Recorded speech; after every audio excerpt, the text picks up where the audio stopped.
Are we talking about women's penis size preferences? Yeah, sure. Okay, so slightly far afield of my expertise. No. Yeah. Okay, so women's penis size preferences are a bit of an emotional roller coaster, I think, for the men listening, because when I have the experience of presenting on this topic, what I see is kind of a crescendo of, oh, that sounds really good, to realizing it's not as good as it sounds.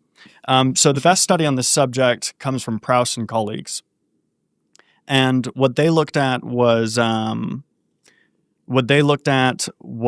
women interacting with real 3D models of various, penis-shaped objects, cylinders essentially, and had them pick and choose which one they actually favored.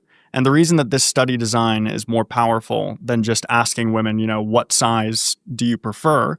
The reason that this is powerful is because it gets around issues of misreporting due to not knowing how big or small a given size is. How many times has someone said, I think it's about 6 inches from the left, isn't it? When you're trying to put a picture up or something. Exactly. You have no idea how big 6 inches is. And when we're dealing with things that, are all things considered on the scale of like couches and cars and things relatively small, an inch off, that's 20 to 15% off. Also, they're not judging their penis preference based on how big it is to look at, which is what you would be doing, or in terms of memory, you would be doing it based on feel. Right, exactly. So that's a really good point. So in terms of, you can ask women on a pen and paper survey, like, what size do you prefer?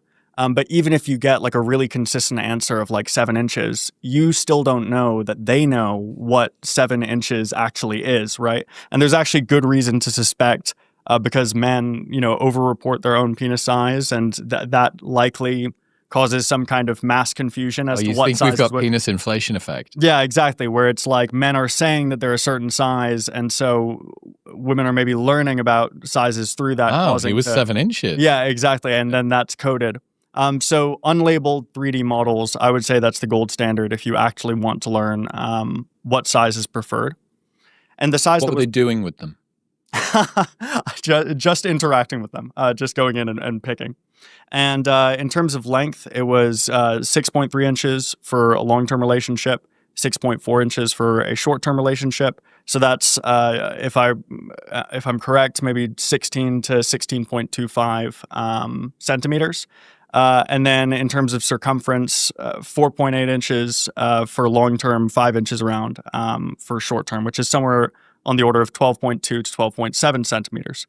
And so when men hear that, they typically think, oh, that sounds pretty good, right? Like that doesn't sound that big, that because of, what's socially said about size. And so this is kind of the peak of the emotional roller coaster where it's like, oh, things are really good, things are really great. The view's fantastic from here.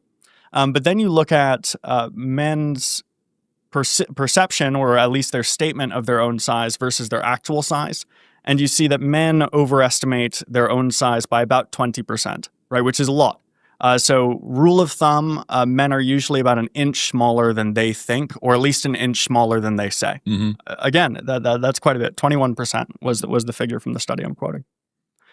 So where does that leave us?